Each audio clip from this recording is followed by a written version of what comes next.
Hola, hola, hola y bienvenidos. En este capítulo vamos a hablar un poco más de archivos y de volúmenes.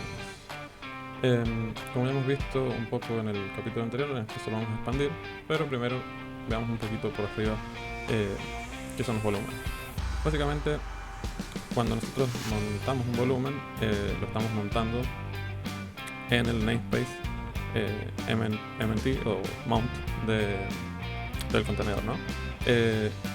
La diferencia va a ser básicamente el driver y a dónde va a estar ese volumen, ¿no? Básicamente el bind mount puede estar en cualquier parte del file system, mientras tengamos permisos no debería haber problema.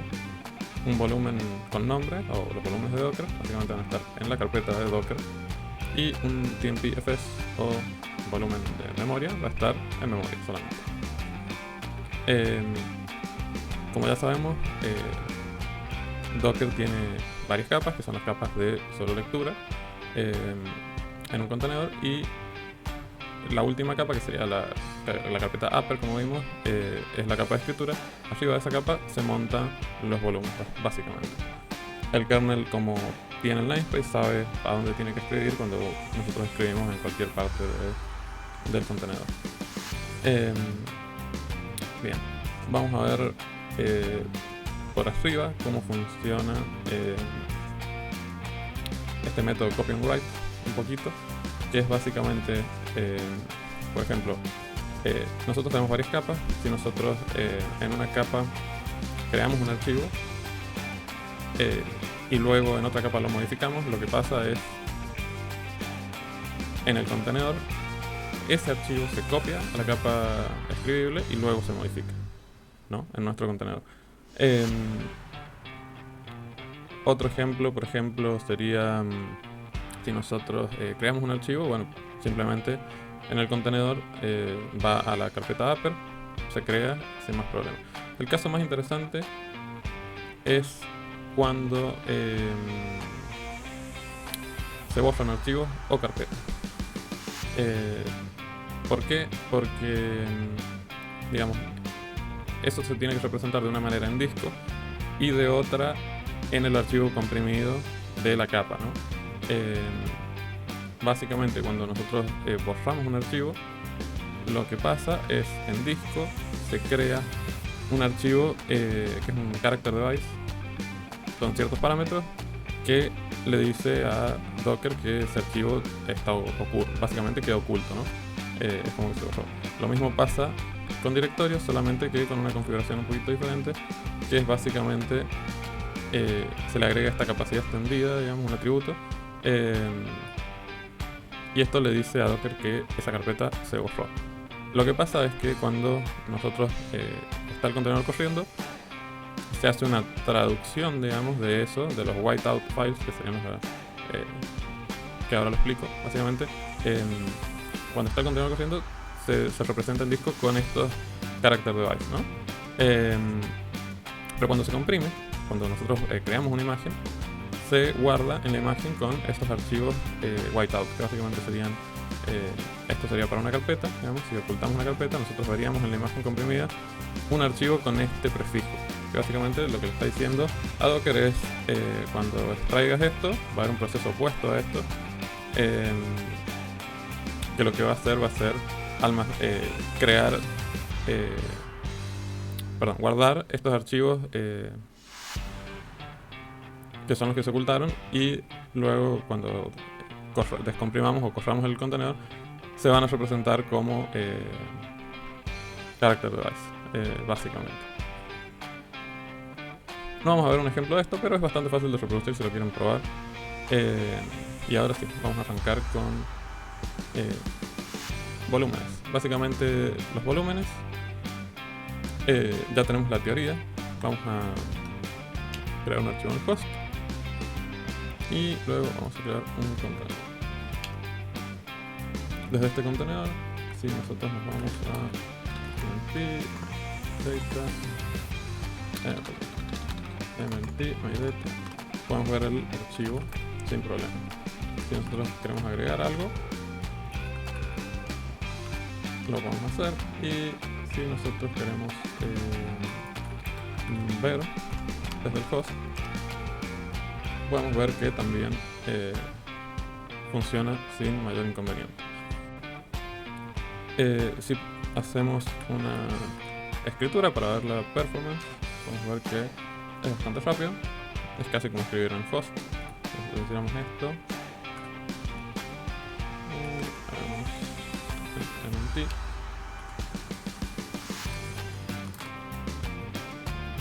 Vamos a ver que la performance es similar.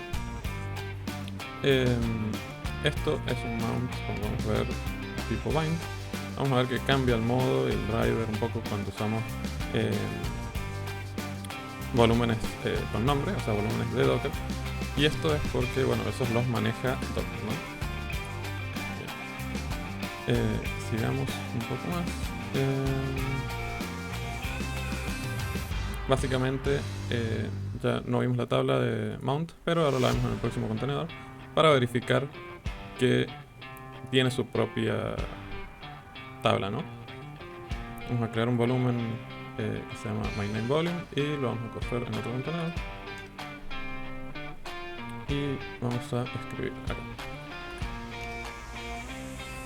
Ahora lo que vamos a hacer es mount. Como podemos ver, el volumen está montado como si fuera una unidad en donde nosotros lo especificamos, podemos escribir sin problemas. Y si hacemos la misma prueba con DD, vamos a ver que la performance es más o menos la misma. Ahora si hacemos un inspect, vamos a ver que cambia el tipo de volumen, que ahora es volumen en vez de bind. Vamos a ver que el driver es local y tiene otros atributos, otra configuración. Se pueden cambiar, se puede ver más en la documentación eso, pero para este ejemplo, con esto es suficiente para compararlo. A efectos prácticos, es básicamente, con la configuración por defecto, ¿no? Es básicamente lo mismo que un bind, ¿cierto? O sea, que un mount bind. Como podemos ver los archivos que creamos en el contenedor, por lo que no hay mayor problema, ¿no? Si revisamos así, podemos ver como, si bien está en la carpeta de Docker y es manejado por Docker, podemos escribir desde el post y ver todos los archivos. No es recomendable hacer esto, pero vamos a demostración, digamos, vamos a ver que funciona, ¿no? Bien, vamos a ver otro ejemplo con dos volúmenes. Vamos a crear otro volumen y vamos a correr mount para ver que podemos montar múltiples volúmenes. Incluso podríamos montar el mismo volumen en dos contenedores si, con la configuración correcta, ¿no? Hay que tener cuidado solamente a la hora de escribir. Vamos a ver los dos volúmenes. No hay mucho que cambió desde la vez anterior, solamente que, bueno, nosotros podemos montar los volúmenes a donde necesitemos y escribir sabiendo que esos datos se van a persistir y no vamos a tener pérdida de performance ni nada por el estilo. El último tipo que vamos a ver de volumen es TMP-FS, que básicamente es un volumen que corre en memoria. Entonces es interesante porque tiene mayor performance, pero todos los cambios que hagamos, obviamente, una vez que termine el contenedor, se van a perder, que es lo que esperaríamos, ¿no? Si nosotros, por ejemplo, hacemos así, vemos que la performance es mayor y vemos cómo automáticamente creció el uso de memoria, ¿no? Si hacemos así, vamos a ver cómo crece sustancialmente. Lo que tenemos que tener cuidado con esto es que el OM Killer obviamente va a terminar matando nuestro contenedor cuando lleguemos al límite. Bueno, en este caso,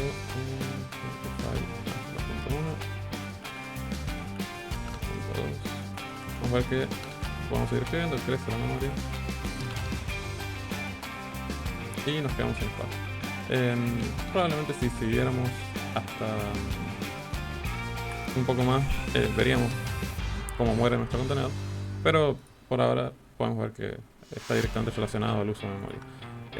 Se puede limitar el tamaño, que es bastante útil y es lo recomendado cuando uno usa este tipo de volúmenes para evitar consumir toda la memoria en un contenedor, ¿no?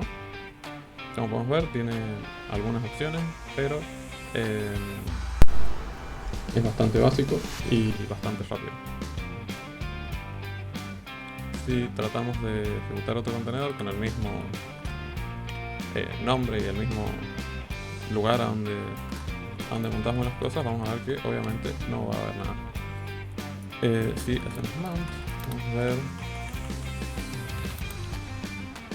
que es TMP-FS, o sea que el kernel y el contenedor lo entienden como que esto es memoria y que se va a perder una vez que se reinicie el contenedor. Lo que también podemos ver es si nosotros intentamos ver los archivos, por ejemplo,